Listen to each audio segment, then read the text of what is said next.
শিরা উপশিরা, ধমনী এবং ক্যাপিলারি আছে।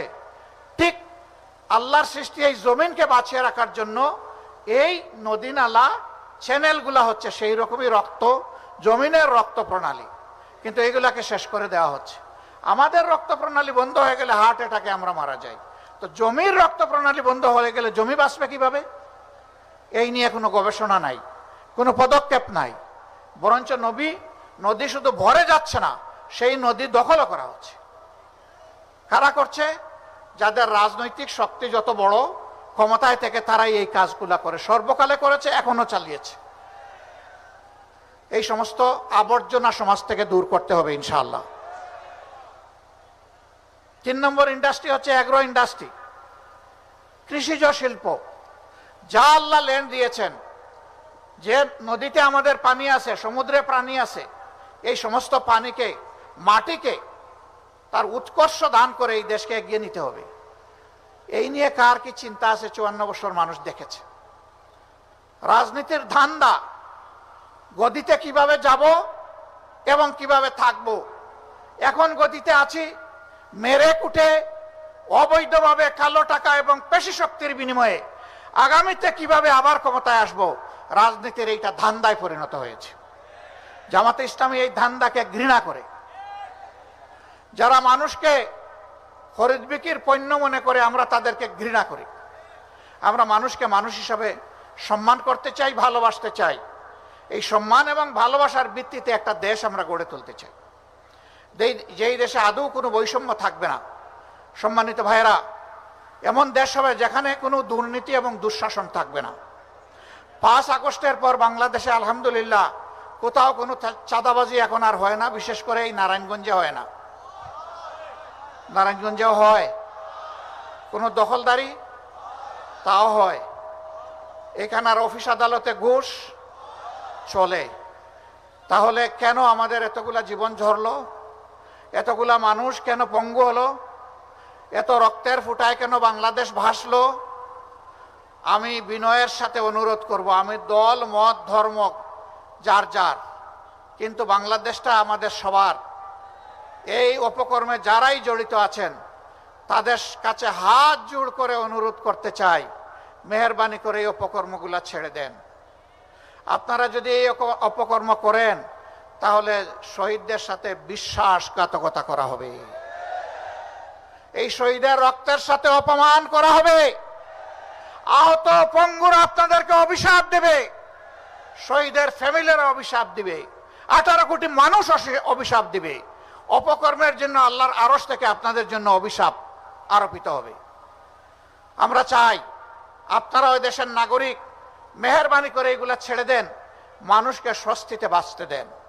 কিন্তু যদি না ছাড়েন, এই ধান্দাবাজি থেকে যদি সরে না আসেন, মনে রাখবেন উই ওয়ান্ট জাস্টিস বলে আমাদের যে ইয়াং জেনারেশন রাস্তায় নেমে এসেছিল, তারা কিন্তু বুক চিতিয়ে যুদ্ধ করেছে, গুলিকে লুফে নিয়েছিল, স্লোগান দিয়েছিল, বুকের ভিতরে তুমুল ঝড়, বুক পেতেছি গুলি কর।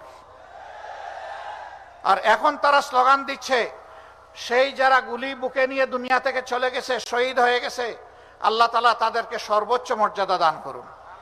এখন তাদের অনুসারীরা স্লোগান দিচ্ছে, ও আবু সাইদ, ও মুগ্ধ, তোমরা জেনে রাখো, হে আবু সাইদ মুগ্ধ, শেষ হয়নি মোদের যুদ্ধ। সেই যুদ্ধটা কি?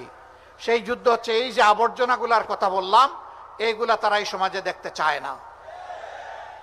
আমরা আমাদের সন্তানদেরকে, যুব সমাজকে কথা দিচ্ছি, তোমাদের স্বপ্ন বাস্তবায়নে বাংলাদেশ জামাতে ইসলামী তোমাদের কাছে ওয়াদাবদ্ধ।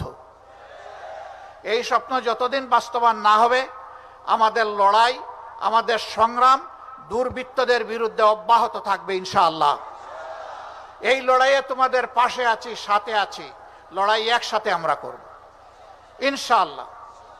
আগামীর বাংলাদেশ ওই লড়াকু আমাদের বীর সন্তানদের হাতে আমরা তুলে দেব ইনশাআল্লাহ।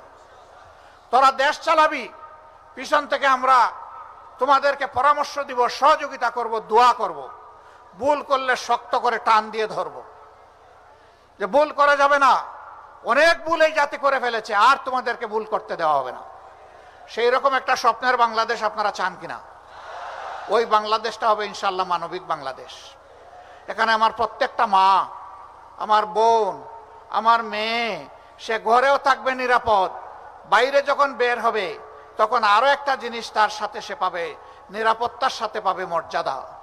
যখন সে কর্মস্থলে পেশাগত দায়িত্ব পালন করবে, এই দুইটি জিনিস নিয়েই সে নিরাপত্তা এবং মর্যাদা নিয়ে ইনশাআল্লাহ দায়িত্ব পালন করবে। সম্মানিত ভাইয়েরা, যারা সংখ্যালঘু সংখ্যাগুরু বলেন, আমরা এটাতে বিশ্বাস করি না, কিন্তু আমরা এটাও চাই না দেশে কোনো পরিবর্তন আসলেই বিভিন্ন ধর্মের ভাইয়েরা একটা বোনেরা একটা আতঙ্কে থাকবেন, এটা আমরা চাই না। যদি মুসলমানদের মসজিদ পাহারা দেওয়ার দরকার না হয়, তাহলে সেই সময় ভাইদের মন্দির, প্যাগোডা, চার্চ কেন পাহারা দেওয়ার প্রয়োজন হবে? আমরা দেখতে চাই একটা অহিংসার বাংলাদেশ, মিলেমিশে একটা সম্প্রীতির বাংলাদেশ। আমরা মিলেমিশে এখানে সৎ প্রতিবেশী ভাই হিসাবে থাকবো, ভাই বোন হিসাবে থাকবো, এমন একটি বাংলাদেশ চাই। আমি বিভিন্ন ধর্মের ভাইদেরকে বুক খুলে আহ্বান জানাবো, মেহেরবানি করে আপনাদের খোলা চোখ দিয়ে, খোলা বিবেক দিয়ে বাংলাদেশ জামাতে ইসলামীকে আপনারা পর্যালোচনা করুন, বিচার করুন। আমি আপনাদেরকে অনুরোধ জানাবো, স্বাধীনতার পর 54 বছর বাংলাদেশের কোন নেতা, কোন কর্মী অন্যায়ভাবে কোথায় আপনাদের কারো একটুখানি জমি দখল করেছে, মেহেরবানি করে আমাদেরকে জানিয়ে সাহায্য করুন। কার ইজ্জতের উপরে হাত দিয়েছে, মেহেরবানি করে আমাদেরকে জানতে দিন। কার জীবনের উপরে হাত দিয়েছে, আমাদেরকে জানতে দিন। আমরা কথা দিচ্ছি, আমরা ইনশাআল্লাহ তার সুষ্ঠু প্রতিকার করব, ন্যায় বিচার আপনাদেরকে উপহার দেব। আর যদি আপনাদের বিবেক বলে যে না, এ দলের নেতাকর্মীরা এই সমস্ত অপকর্মে জড়িত নয়, তাহলে আপনাদেরকে আমরা কথা দিচ্ছি যে আপনাদের এবং সমস্ত জনগণের নিরাপত্তার জন্য আমরা অঙ্গীকারবদ্ধ। আমরা ক্ষমতায় যাই অথবা না যাই, ক্ষমতায় থাকি অথবা না থাকি, এটি আমাদের মানবিক দায়িত্ব, এটা আমরা পালন করব ইনশাআল্লাহ। যার প্রমাণ আমরা দেওয়ার চেষ্টা করছি। যতক্ষণ পর্যন্ত দেশবাসী আপনারা বাংলাদেশ জামাতে ইসলামীকে ন্যায় এবং কল্যাণের উপরে দেখবেন, সত্যের উপরে দেখবেন, ততদিন পর্যন্ত আমরা আপনাদের বুক ভরা ভালোবাসা চাই।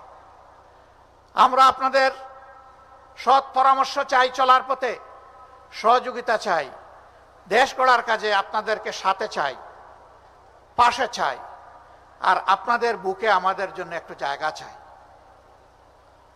কিন্তু আমরা যদি কোনো অন্যায় করি, অবশ্যই আপনারা আমাদের ন্যায়সঙ্গত সমালোচনা করবেন এবং আমাদের অন্যায় কাজের গতি বন্ধ করে দেবেন। বলবেন যে আর যে যাই করুক, আপনারা কোরআনের কথা বলেন, আপনারা ইসলামের কথা বলেন, আপনাদের জন্য এই কাজ শোভনীয় নয়, এটা আমরা আপনাদেরকে করতে দেব না। যদি আপনারা এইভাবে আমাদেরকে সহায়তা করুন, ইনশাআল্লাহ সাম্যের বাংলাদেশ, ন্যায় নীতির বাংলাদেশ, দুর্নীতিমুক্ত বাংলাদেশ, দুঃশাসন মুক্ত বাংলাদেশ, মানবিক বাংলাদেশ আমরা আপনাদেরকে সাথে নিয়ে উপহার দিতে পারবো এই দেশবাসীকে ইনশাআল্লাহ। কঠিন রোদের মধ্যে আপনারা বসে আছেন, আমরা ছায়ার তলে, এটা একটা বৈষম্য হয়ে গেল। অথচ এখন বৈষম্যের বিরুদ্ধে আমাদের আন্দোলন। আমি ক্ষমা চেয়ে নিচ্ছি, যদি আপনাদের মাথার উপরে এরকম ছায়ার ব্যবস্থা করা যেত উত্তম হতো। এই মাঠ খুবই অপর্যাপ্ত। আসার সময় দেখলাম, এখানে এসে বুঝলাম মাঠে যে পরিমাণ মানুষ, তার চাইতে 3 গুণ মানুষ বাইরে, কারণ মাঠে ঢোকার কোনো জায়গা নাই। কেন?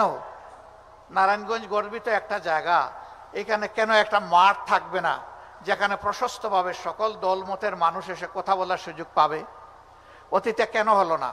আমরা আপনাদেরকে কথা দিচ্ছি, আল্লাহ তাআলা যদি এই দেশবাসীর খেদমত করার সুযোগ দেন, যে দাবিগুলো এখানে আজকে উত্থাপন হয়েছে, আমরা আপনাদের সঙ্গত সকল দাবির সাথে একমত।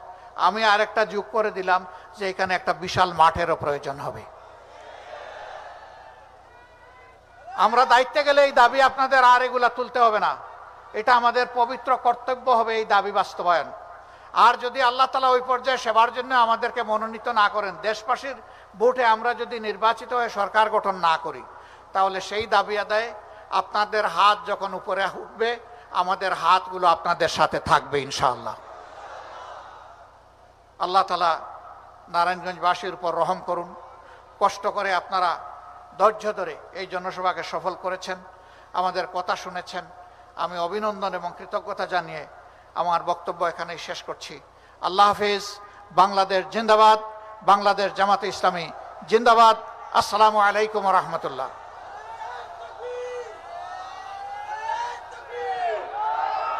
সংগ্রামী ভাই সব